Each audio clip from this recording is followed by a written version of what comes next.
For nearly 40 years, the Rifle Corps of the British Army, consisting of the 95th Rifles, later the Rifle Brigade, and select battalions of the 60th Foot, later the King's Royal Rifle Corps, had been armed with the venerable Baker rifle. This reputable piece had seen service all over the globe, but had forged its reputation in the hills, valleys and plains of the Iberian Peninsula during the Peninsular War, arriving at perhaps its most crowning moment at the Battle of Waterloo in 1815.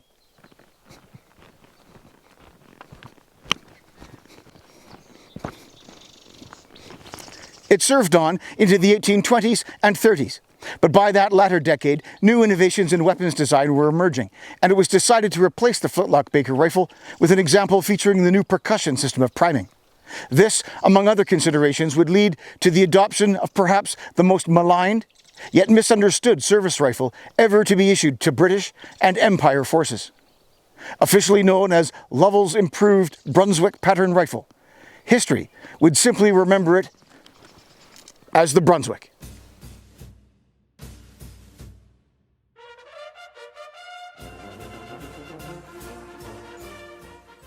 Before we begin, mention must be made of the references used in the making of this video and the eventual series. The subject of the Brunswick is fraught with misrepresentations and statements taken out of context. These works have decisively cut through the clutter and provided excellent, well-researched detail on the realities of the Brunswick and its history. David Harding's 4-volume opus on the arms of the East India Company, with the chapter entitled The Two-Groove Rifle in Service in Volume 3, being particularly enlightening. Arthur Hare's article, as published on David Minshall's website, Research Press. DeWitt Bailey's article, The Much Maligned Brunswick, as published in David's Research Press Digest of 2025. And C.H. Rhodes' article entitled The Introduction of the Brunswick Rifle, graciously provided by friend of the channel, Adrian Rhodes. The decades between Waterloo and the Crimean War are some of the least studied and examined years in British and Empire military history. Beyond a few disasters, such as that suffered by the 44th at Gandamak in 1842 during the First Afghan War, or the Pyrrhic victory at Chillianwalla in 1849, little is appreciated. Before we delve into the types and service life of the Brunswick, it might be necessary to illustrate the rifle corps paradigm of the 1840s and early 1850s. As it had been during the Napoleonic Wars, the way the rifle was issued and used set it and those armed with it apart from the remainder of the infantry. The use of the rifle was the preserve of just a few within the body of the army. To illustrate this, some figures from 1850 are of particular note. There were 101 regiments of infantry. This included the Guards, light infantry regiments, the Line, and Highlanders. Amongst these were fielded near 110 battalions. Rifle-armed troops formed just 2 regiments, fielding 2 battalions each. Thus, the percentage of rifle-armed troops was just some 3.5% of the total. The 2 regiments armed with the rifle, rather than the smoothbore musket, forged their reputation during the Peninsular War, and would remain an elite within the army until the mid-1850s. Seeing its beginnings in 1800 with the formation of the Experimental Corps of Riflemen, the 95th Rifles are perhaps the most well-known. Dressed in rifle green rather than red, by 1815 they had secured their place in history through Spanish winters, dusty plains, and Portuguese mountains. The 95th were not the only regiment to use the rifle within the British Army. The 60th Regiment, a multi-battalion regiment of the line who ostensibly wore red and were armed with muskets, had in its 5th and parts of its 6th battalions a nucleus of rifle-armed troops. Thus, with what ultimately became 3 battalions of the 95th and 1 plus of the 60th, the rifle-armed component of the British Army of the Napoleonic era existed until the Peace of 1815. Nearly immediately, special recognition was given to these 2 regiments, with the 95th being taken out of the line in 1816 and given the title, unique in the era of numbered regiments, of the Rifle Brigade. The 60th were honoured with a similar adjustment to their name. Initially, the 60th were granted the subtitle of the Duke of York's own Rifle Corps, upon its final full conversion to a rifle regiment in 1824. Later, This was changed to the King's Royal Rifle Corps in 1830. They did, however, remain in the line, as it were, maintaining their numbered title along with the rest of the infantry until 1881. There actually existed a third rifle regiment which bears mention, the Royal Canadian Rifle Regiment. This was a British regiment that had been formed in Canada to, in fact, help the desertion problem faced by the British Army in North America. The regiment was formed in 1840, and although initially armed with Baker rifles, the Brunswick was issued very early in the decade. From their inception, rifle battalions were trained in the many evolutions of light infantry work: extended order, skirmishing, outpost duty, and so on. While these skills had been assimilated into the expectations of general infantry work during the peninsula, it was the improved capability of the rifle over that of the musket which maintained the rifle regiment's status until the coming of a generally issued rifle in the mid-1850s. The dispersed nature of campaigning in the post-Waterloo era would further amplify the need for infantry trained in all evolutions. Rifle battalions, like their red-coated brethren, needed to be proficient in all infantry work, both in close and extended order. So, as we've explored the paradigm of the Rifle Corps during the era of the Brunswick, we can now look more closely at the rifle itself.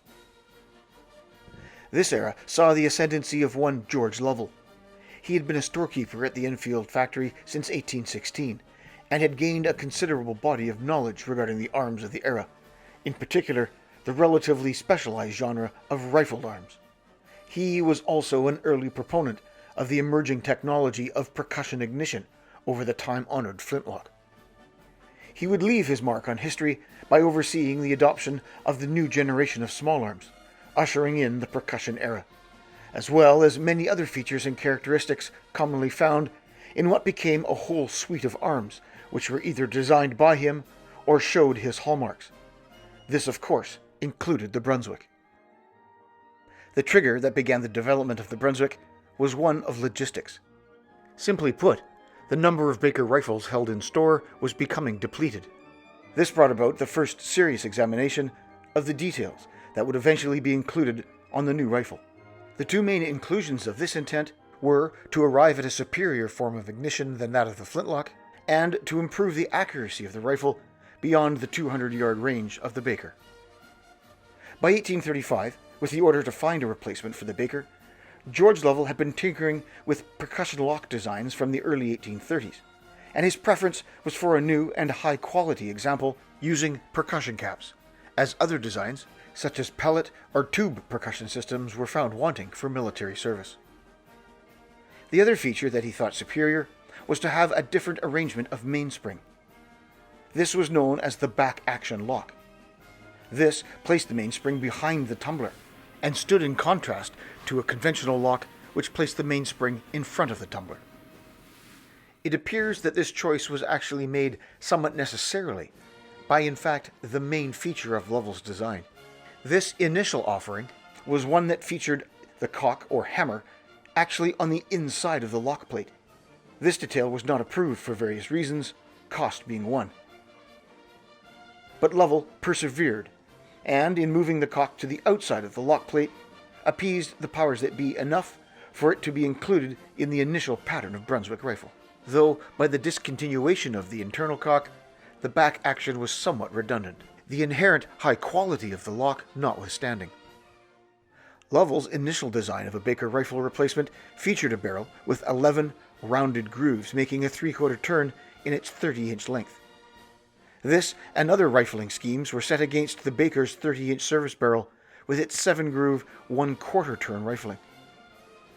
One such design submitted to the Ordnance by a Mr. Seabright, acting on behalf of the Duke of Brunswick, and designed by a Captain Berners, the Duke of Brunswick's field adjutant, was one that featured a somewhat oval bore, with 2 shallow and rounded grooves giving that appearance, used with a special bullet, which, although round, featured a ring or belt around its circumference. Throughout the mid-1830s, this was refined to make the bullet fit more positively in the bore, with a modification to the grooves, making them deeper and with more defined edges. This style of rifling, 2 deep grooves that made 1 complete turn in the 30-inch barrel, firing a belted ball that mechanically fit in the bore prevented the ball from stripping out of the rifling, which had been a consideration with a conventional ball, patch, and load combination driven down a barrel with such fast twist rifling. The last change was to come at the 11th hour. Hitherto, the trials patterns of rifles had been made in a nominal carbine bore of .62 caliber, the same nominal bore dimension as the Baker. The change was made to a bore of .704 inches. This allowed for the common musket cartridge to be used in an emergency. With this last change, the design of the Brunswick rifle, or more correctly, Lovell's improved Brunswick pattern rifle, was sealed in 1837, and manufacture was well underway by 1838. What is interesting about the information regarding the adoption of the Brunswick are the records of the shooting trials that were undertaken. These paint a very contrary picture to the commonly held belief of the Brunswick's many flaws and shortcomings. As we can see here by these representations of the targets shot, as published in the article The Much Maligned Brunswick, the capabilities of the Brunswick were far superior to the Baker. Now, some of these results may seem hardly credible, especially when one considers the reputation of particularly the Baker. Indeed, given that rifle's body of legend and lore, and the Brunswick's abominable name in history, the results would perhaps be more appropriate if they were reversed. Very clearly, though, apart from being an actual commentary on the capabilities and resultant expectations of rifle use in the early Victorian era, these targets show the complete superiority, admittedly for a number of reasons, of the Brunswick over the Baker. The Brunswick rifle had a number of variations and derivatives. Perhaps it is of interest to outline these. It must be stated, however, that one pattern never at any time completely replaced another. New rifles were simply issued from stores as required, when older ones were worn out or lost in action. The first pattern of Brunswick rifle was finalized in 1837, with production starting the next year. It was first issued to battalions of the Rifle Brigade in 1839, but more on that later. Like the earlier Baker, it featured a rounded brass patchbox located on the right side of the butt. This was changed to a larger version in 1839. The lock was Lovell's back-action percussion lock, as previously alluded to. The barrel had a hook breech, which allowed for its removal without having to remove the barrel tang. The sights were set on the barrel with a dovetail bracket and were graduated to 200 yards, with a flip-up leaf set at 300. The front sight was a somewhat small barleycorn. The muzzle of the .704 caliber barrel had distinctive notches cut at its crown, indicating the position of the rifling, thus making it easier to load, and the stout steel ramrod had a broad, flat head, so that suitable pressure with the hand could be applied to ram the bullet down the barrel. A few inches from the muzzle, brazed to the right side of the barrel, was the mounting bar for the Brunswick's 22-inch sword. The twist steel barrel was held in the stock with flat keys, rather than pins, and the brass trigger guard featured a scroll-type pistol grip of somewhat more angular proportions to that of the Baker. Despite the success of the first pattern rifle, by 1841 it was decided that some economies could be instituted. These resulted in a significant change in the appearance of the rifle, though its capabilities remained unaffected. Enter the second pattern or type of Brunswick rifle. The large patchbox was maintained, though significantly the lock and the barrel received the largest attention. The back-action lock was replaced with a more conventional side lock, bringing it in line with the desire to have a degree of commonality with other arms of the period. The somewhat complex twist steel break-off barrel was replaced with a straightforward example in iron, with a conventional attached breech plug and tang. Later in production, the design of the sword was altered to include a more robust and serviceable catch. This resulted in the notch on the sword bar being relocated centrally. The remainder of the rifle, including its bore size, rifling, and general capabilities, remained unchanged. This second pattern of Brunswick would be manufactured from 1843, with issues of it not occurring to any great degree until 1845. This remained the acme of rifle design as used by the British Army until the end of its service life, when it was replaced by the new generation of rifle muskets. The next pattern wasn't really a separate pattern to speak of, but rather a continuation of the second, with some improvements. manufactured for the post-mutiny Indian Army. Beginning in the 1860s, it was determined that the forces of the newly created Indian Army should not be armed with the same weapons as the British Army. In essence, they were to be armed with weapons that were one generation behind. In 1860, the P-53 Enfield was the service arm, and thus Indian troops were armed with smoothbore weapons, older East India Company types at first, but then the P-59 infantry musket. In order to provide for a rifle capability that was, however, not as effective as that provided by the Enfield, the Brunswick was reintroduced as a somewhat stopgap measure. These examples feature ordnance markings with the addition of the I broad arrow on the lock plate, and sometimes stock. In addition, they were made with contemporary improvements in lockwork. The tumbler and mainspring are joined by the so-called stirrup, as was found in contemporary Enfield locks, and not the simple hook of previous designs. Manufacturing the lock with this feature reduced friction and sped lock time. Otherwise, these rifles can be compared very closely to the second pattern. The Brunswick was issued with a 22-inch sword, which, as mentioned, could be fixed to the bar at the right side of the barrel. There were two patterns, which differed only in the type of catch fitted. The second pattern, approved in 1848, being somewhat more robust.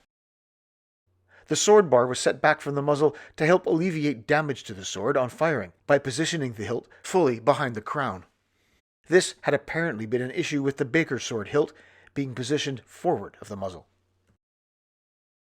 Riflemen typically didn't fix swords during normal duties in garrison or in the field. However, when close-quarter fighting loomed or cavalry threatened, riflemen would attack or defend themselves with cold steel. In the interest of completeness, there are some remaining examples of the Brunswick that should be mentioned. The next of these would have been those made for the Honourable East India Company, in whose service the rifle was simply known as the two-groove rifle. The three Presidency armies maintained by the Honourable East India Company, the Madras, Bengal, and Bombay armies, all of which were administered and recruited separately, used the two-groove rifle more or less in the same way as it was in the British Army, by select groupings within the infantry rather than by a whole arm. In many cases, the rifle capability was maintained at regimental level, with infantry battalions fielding an integral rifle-armed company, often clothed in rifle green. It's important to understand that these rifles were made, like the East India Company muskets, in Britain to high standards, and were not lesser quality arms manufactured in India. There were 4 patterns of John Company two-groove rifles, each incrementally differing from the next, though generally they followed the same developments as the ordnance arm.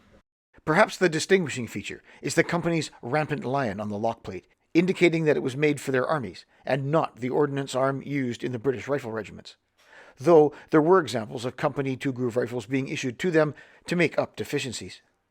Perhaps the other salient feature, other than the markings, is the Baker-style sword and bar positioned near the muzzle. With the success of the Brunswick, Lovell decided that perhaps a longer arm might be useful. To that end, he designed the so-called Sergeants of Foot Guards rifled musket of 1840. Like it says on the tin, it filled the role that the Fusil did in the line infantry, a lighter weapon than the service musket for use by sergeants. Only this arm was locked and rifled like its shorter cousin, and it used the same ammunition. It took a socket bayonet held in place with the contemporary Hanoverian catch. Interestingly, it only saw active service in the Cape during the 1840s with the 7th Dragoon Guards. For this purpose, it appears to have been fitted with a sling bar for mounted work. Lovell designed a rifle for naval use too. The Brunswick heavy naval rifle of 1840 maintained the general appearance of the rifle, but it had a .796 bore and fired a heavier charge of 3.5 drams. The barrel was slightly longer, and it had no provision for a sword or bayonet. In addition, there were no sling swivels. This rifle was intended to be used from the fighting tops of contemporary ships of the line during close action. The next derivative we'll examine are the Nepalese two-groove rifle and musket. These have become quite common due to their proliferation in the market after the importation of the so-called Nepal cache by IMA. These arms are Nepalese or Indian made, and although the rifle ostensibly resembles the Brunswick, the quality is nowhere near. Often, they exhibit rifling that looks like it was cut by a drunk with a cold chisel. They feature brass reinforcers around the barrel keys, and the overall quality can be very poor. their age and life in storage notwithstanding. The Nepalese used a Brunswick-style musket, which, although is smooth-bored, does have certain details, such as the back-action lock and the reinforces of its rifled cousin. They are typically awash with the distinctive Nepalese markings. Perhaps one further derivative of the Brunswick that bears mention wasn't even British. The Russians, interested in the technology of the Brunswick, engaged the Belgians at Liège to make copies of the rifle. The Russian version featured the same bore and rifling and the same overall characteristics. One notable exception was a much more complicated rear sight, which had an adjustable leaf. Perhaps the biggest difference wasn't even in the rifle itself, but rather the ammunition. Although originally issued with the belted ball, in the late 1840s, a Colonel Kulikovsky took a bullet design from the works of Charles Lancaster and introduced, in a slightly modified form, a conical bullet into Russian service. This featured two studs, corresponding to the grooves of the rifle. And it was this bullet that Russian riflemen would use to good effect during the Crimean War. Brigadier General Goldie of the 4th Division would be killed by such a bullet during the Battle of Inkerman in 1854. This very bullet was preserved, with the lugs clearly visible. The British Army never ventured beyond the experimental stage with alternate forms of Brunswick ammunition. This was for good reason, for by the late 1840s, other, more significant developments were occurring in small arms design that would make any such modifications somewhat wasted effort. The coming of the P-51 Minié rifle, first issued in limited numbers in 1852, would eclipse the Brunswick, regardless of any improvement to its ammunition. The Brunswick service life was typical of any arm of the British Army, though the fact that it was carried by so few battalions made its appearance on campaign considerably less common. The initial versions of the Brunswick rifle were issued first to the 2 battalions of the Rifle Brigade in late 1839.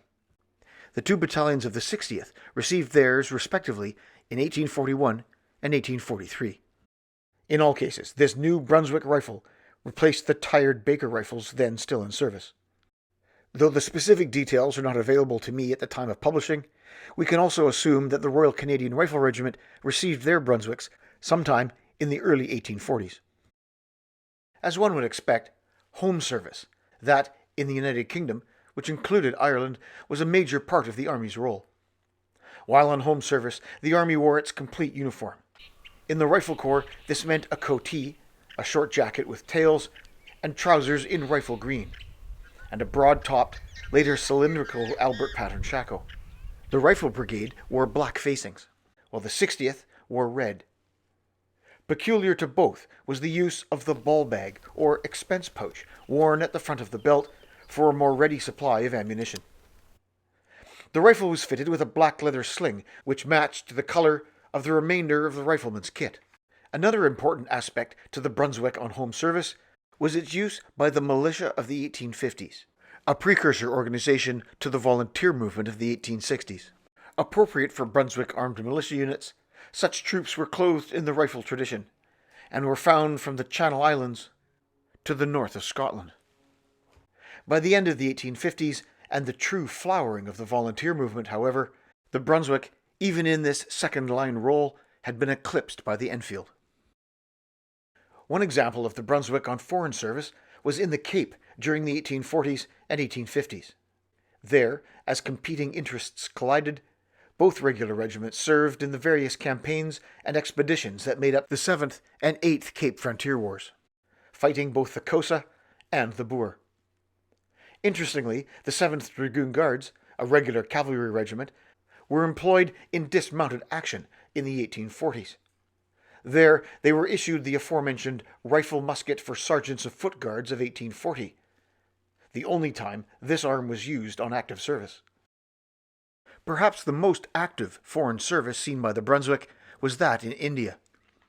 Pre-mutiny, the 3 armies of the Bengal, Madras, and Bombay presidencies maintained often distinctively clothed rifle companies of the regiments of their line. In addition, the 60th Rifles served in India during the 1840s, and their knowledge and familiarity with the Brunswick helped the armies of the Honourable East India Company, with the exception of perhaps the Bengal Army, arrive at their own way to effectively use the rifle in the extreme climate of the subcontinent. The Brunswick, and its two-groove cousin in company service, saw action predominantly in the Punjab during the Sikh Wars of the 1840s, and it was used during the mutiny by loyal company troops and after by the new Indian Army, as previously discussed. Replacement of the Brunswick would begin in 1854 with the issue of the new, but not yet universal, P-51 Minié rifle to battalions of the Rifle Brigade. Both battalions would take this rifle to the Crimea, where its reputation would be cemented in history. The battalions of the 60th Rifles weren't committed to the Crimea, and therefore their transition away from the Brunswick occurred somewhat later. When the time came, they moved directly to the issue of the brand new Enfield rifle musket, with the 2nd Battalion and newly raised 3rd Battalion receiving their Enfields in 1855 and the 1st Battalion in 1857, just in time for the outbreak of the Indian Mutiny. My Brunswick is of the 2nd pattern, and it conforms to an example from early in that production. Some of the markings are of interest. It is marked with a large 2, which indicates its first downgrade from a frontline weapon to a second-class arm, which was reflective of its generational capability when compared with the newer Enfield rifles, which came later. Then, probably coincidental with a complete overhaul and refurbishment done at Pimlico in 1860, by now well obsolete, the rifle was placed in first-class reserve, which actually was a further downgrade, again reflecting its degree of obsolescence rather than its quality. The Pimlico refurbishment essentially would have turned a tired and worn rifle into a brand new arm, its obsolescence notwithstanding. It was made in 1843, and strangely, nearly all the metalwork has been blued, even on parts where case hardening would have been expected. This appears to be highly unusual, and was probably done much later in its life under private ownership, distinctive though it is. The interior of the patch box exemplifies the two-compartment design, one for tools and one ostensibly for grease. As we might expect, the rear sight is graduated to 200 yards and the flip-up leaf to 3. The relatively low-profile front barleycorn is also rather distinctive. The sword bar is found in its customary place, set back from the muzzle. As you can see in line with its 1843 manufacturing date, the sword bar has its notch at the front, indicating that its sword is of the first pattern. A brief examination of the bore shows with clarity the 2 large grooves associated with the Brunswick, as well as the notches cut at the muzzle. The sword is indeed of the first pattern, and to hold its 22-inch blade, I've made a scabbard, originals understandably being somewhat unobtainable. One cannot discuss the details of the Brunswick rifle without also discussing details of its ammunition.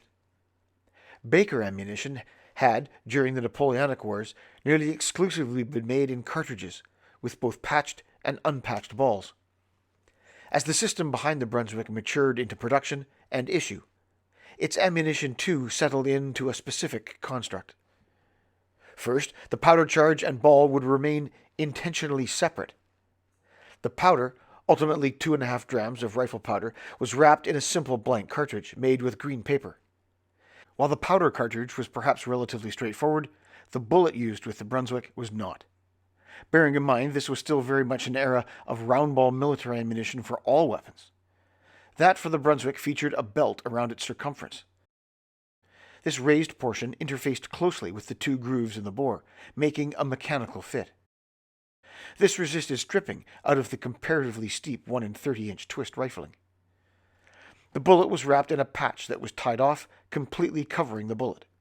This had a black line inked into it, denoting the position of the belt underneath, to assist in placing the belt in the grooves. This patch and ball combination was greased using tallow. As mentioned, the bullet made a mechanical fit in the barrel, shown here without the patch. This, of course, imparted spin and therefore stability on the bullet, while the patch served 2 purposes. 1, to deliver lubricant to the bore to keep the fouling soft for repeated shooting, and 2, to seal the bore from gas escaping past the bullet when the rifle was fired. Both the bullet and cartridges were packaged in packets, with 10 cartridges being wrapped in a green wrapper, and the patched bullets first being sewn together with fine twine in groups of 4, and then rolled into a tube.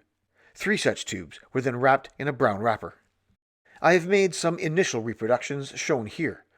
At the time of publishing, the exact details of patching material and patch tying are still a work in progress, but variations and experimentations will follow in due course. Loading and firing of the Brunswick had some similarities to that of its predecessor, the Baker. The rifle was brought down to the ground and placed barrel forward between the knees.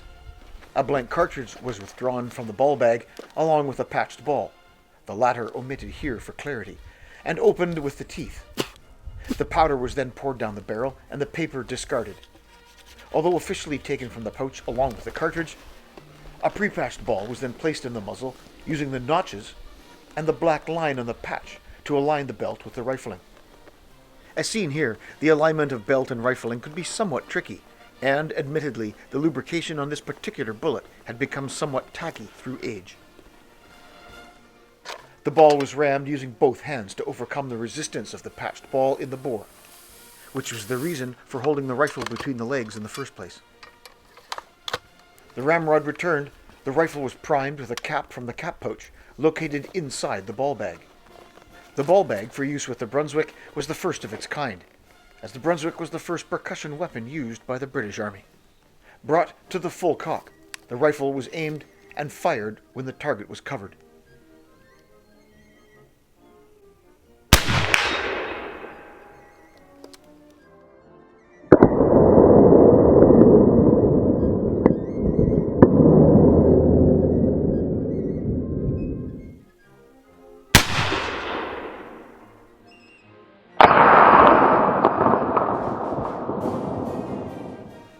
By loading with a loose patch and ball, we can see quite clearly the way in which the ball and the belt were oriented at the muzzle.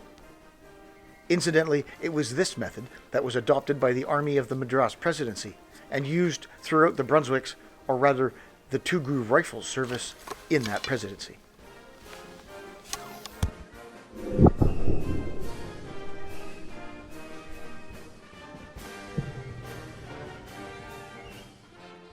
The Brunswick never achieved the same level of recognition as its older, more famous cousin, the Baker. Perhaps it was because it never saw a major war on European soil, or perhaps it was because it had a much shorter frontline service life. In fact, the Brunswick today suffers from a very bad reputation. This is a very detailed and complicated subject worthy of much more in-depth analysis. But suffice it to say that most, if not all, the supposed deficiencies have come about due to a combination of misinterpreted anecdotal accounts, official documentation taken out of context, and perhaps most alarmingly, unfair comparisons with later generations of infantry arms, when in fact we should be looking at its many characteristics with a view to comparing it to the weapon it replaced, the Baker. There is much more to discover in the world of the Brunswick. Bullet design, bullet and patch combinations, load and accuracy development, and of course, field firing and using the Brunswick in austere conditions. I hope that you stay tuned as we unravel the story of this much maligned Brunswick.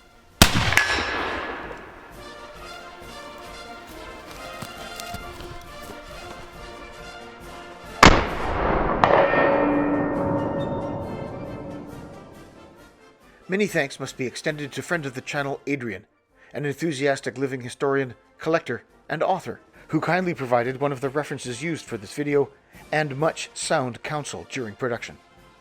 If you want to know more about the arms of the 1830s and 40s, then his book on the subject is perhaps the best out there. It's available on Amazon and through the Royal Armories. In addition, David from Research Press helped greatly with the aforementioned articles published both in his digest of 2025 and the website proper. Research Press is a great website with much information on arms and shooting in the 19th century. If you're in the market for a bullet mold for your Brunswick, Two Groove, or Nepalese knockoff, go no further than ballmolds.com. James Tanner, continuing his father's business, offers custom molds at reasonable prices and ships all over the world. Slug or measure your barrel, and he'll gladly oblige. If you'd like to support the channel, please stop by our Patreon page. The link is in the description below. For more information on projects and updates between videos, follow us on our Facebook page. What was once Utreon is now Player. It still remains a good alternative to YouTube and Patreon, as those platforms have become rather troublesome for content as found on this channel. May I suggest following British Muzzleloaders there as well. If you'd like to view British Muzzleloaders and many other channels in an ad-free environment, free from the content restraints of YouTube and other platforms, then I might suggest you head on over to History of Weapons and War, where you can subscribe and find this channel and many like it, presented as they should be, all in one place.